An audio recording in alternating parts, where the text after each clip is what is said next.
Hey, it's Dave Isaacs, and today we're going to take a look at John Prine's classic song, Angel from Montgomery. It's been recorded by Bonnie Raitt, Susan Tedeschi, a bunch of other people, and so there's a variety of arrangements out there. I'm borrowing some ideas from a couple of different ones just to, I think, take some of the more definitive parts and give you a simple version of the song that still really gives you some things to dig into. I'm in the key of E, which is where Bonnie Raitt did it. I'm capoed at the 2nd fret, and I'm going to play a little figure that Bonnie did in her original version. The chords are D and G, actually E and A, because we're capoed up a step, but for the purposes of this video, I'm going to describe the shapes I'm using, and just remember the sounding pitch is a step higher. So D is E, G is A is B, and when we hit the chorus, C is D, G is A, and D is E. Now you could do it without the capo, you could put the capo somewhere else. If you want it higher or lower, that's up to you. But I'm going with it here. Check out this bass figure on the D to G. Instead of just strumming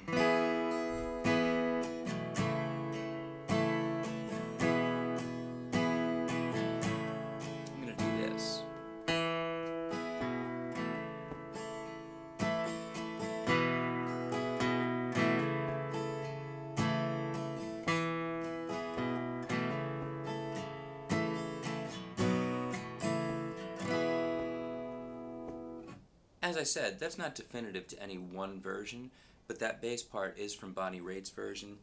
I think it's a nice way to break things up. It's the open D, quick brush strum, the open A, and then hammering the index finger onto the 2nd fret of the A string, and then completing the rest of a G chord. What we end up with is an inversion. It would be written as G/B, or a G chord with a B bass. It's simply this 4-finger version of G, but without the middle finger. So our lowest note is not the root of the chord, but the 3rd. The rhythm of this is 1, 4, 1, 2, 3, 4, 1, 2, 3, 4, 2, 3, 4, 1, 2, 3, 4. 2, 3, 4, 1, 2, 3, 4, 1, 2, 3, 4, 1, 2, 3, 4. Now really that's a syncopated rhythm, and the song is in half time. What that means is that even though we can count it as 1, 2, 3, 4, 1, 2, 3, 4, what we feel is 1, 2, 3, 4. And if you picture what the drums would do, the drums are not going to go 1, 2, 3, 4, 1, 2, 3, 4, kick, snare, kick, snare. It's going to go 1 and 2 and 3 and 4. So if I count that rhythm this way in 16ths, 1 E and a 2 E and a 3 E and 4 and 1 and 2 and 3 and 4, 1 and 2 and 3 and 4 and 1 and 2 and... Whichever way makes more sense to you. 1, 2, 3, 4, 1, 2, 3, 4, 1, 2, 3, 4, 1, 2, 3, but the feel 1 and 2 and 3 and 4. I prefer to feel it this way and to count it like I'm feeling it. Because as I said, it wouldn't feel right if you were really playing it as 1, 2, 3, 4. It's a half-time feel, so we might as well count it the way that this drum is working out. 1 and a 2 and 3 and 4. A little syncopation there. So try it this way.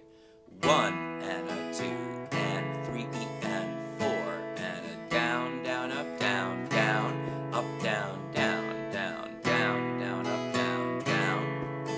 And then down, down, up, down. That rhythm can be a little tricky, but it actually follows a line from the lyric. it follows the line, child that's grown old. And it follows the line, a long time ago, in the verses. So I'll play from the intro and then continue into the verse. I'm going to keep that rhythm going just because I like the sound of it. Remember, as I said, this isn't meant to be a definitive version of the song, but my arrangement that gives you something interesting to play and is still basically faithful to the versions that you probably know. 2 and 3 and 4 and...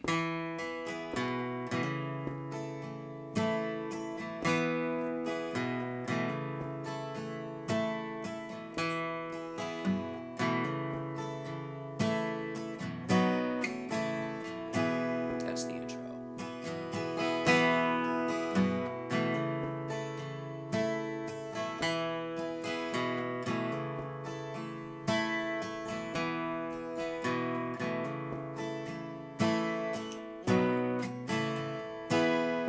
Verse. Just basically strumming. 1 and 2 and 3 and 4 and 1 and 2 and 3 and 4. Remember that rhythm goes with the words. 3 and 4. Down, down, up, down, down, up, down, down, down, down. Same thing here. A long time ago. But there's a twist you need to be aware of there. That second part of the verse, when it hits that figure, a long time ago, we end up with an off rhythm because we're doing this. 1 and 2 and 3 and 4 and 1 and 2 and 1 and 2 and 3 and 4. So there's a bar of 2.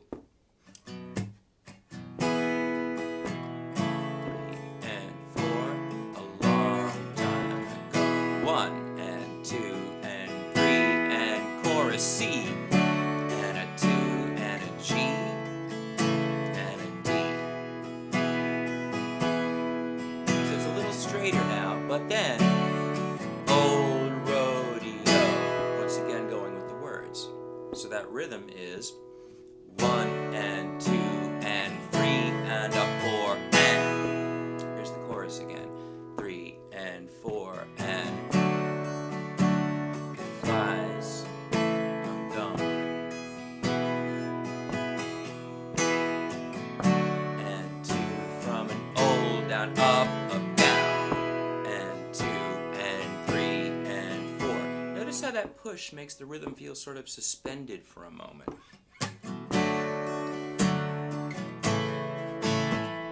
1 and 2 and 3 and 4, and I'm playing it as down, down, up, down, down, up, down, down, up. So again, it's down, down, up, down, down, up, down, down, up, down, down, down, up, down. So here's the top of the chorus, 3 and 4 and.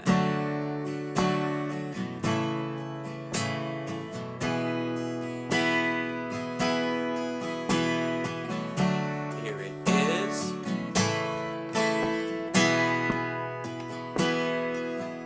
And it continues.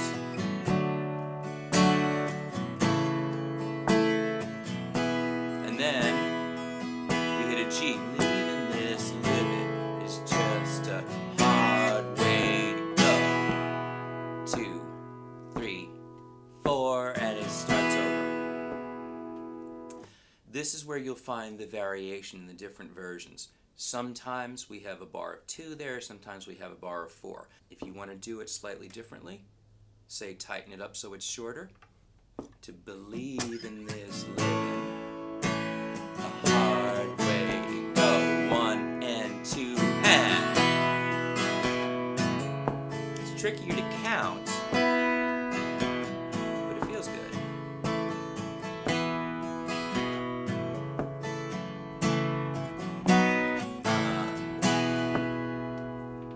So to sum up, when we come out of the verse into the chorus,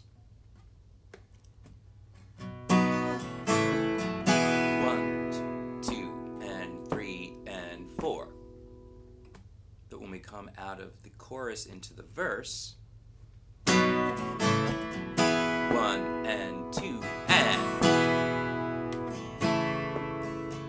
Now if you don't articulate that bass part,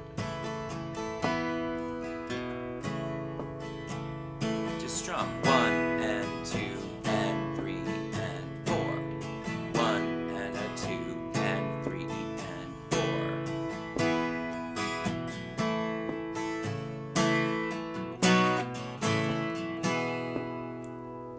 It's pretty straightforward, really. So I'm just going to play an intro, a verse, and a chorus. 2 and 3 and 4 and.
Notice the dynamics of the strum, accented versus unaccented.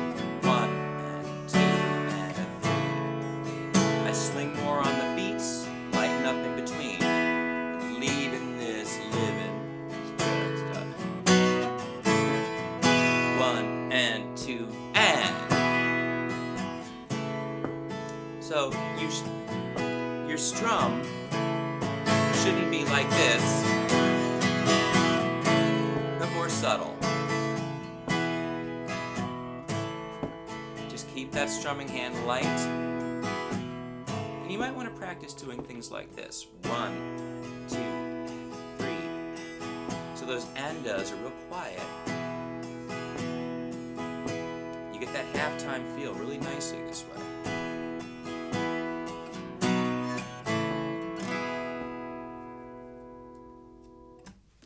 It's a great song. On the one hand, it's very straightforward, and on the other hand, it has a bunch of subtleties to it. And as I said, this is not meant to be a definitive lesson on any of the particular versions of the song. I sort of put a composite together. They really are all a little different, but I like the fact that this arrangement keeps some of the definitive things from Bonnie Raitt's version, keeps the rhythmic figures that go with the vocal, and also gives you a little bit of variation in the timing, so it's a good rhythmic challenge. But not a hard song to play ultimately. Have fun with it. I'll be back with more Essential Songs lessons, so keep watching. If you don't subscribe to the channel, please do. And please comment. I always love to hear from you. I'm Dave Isaacs. Thanks for watching.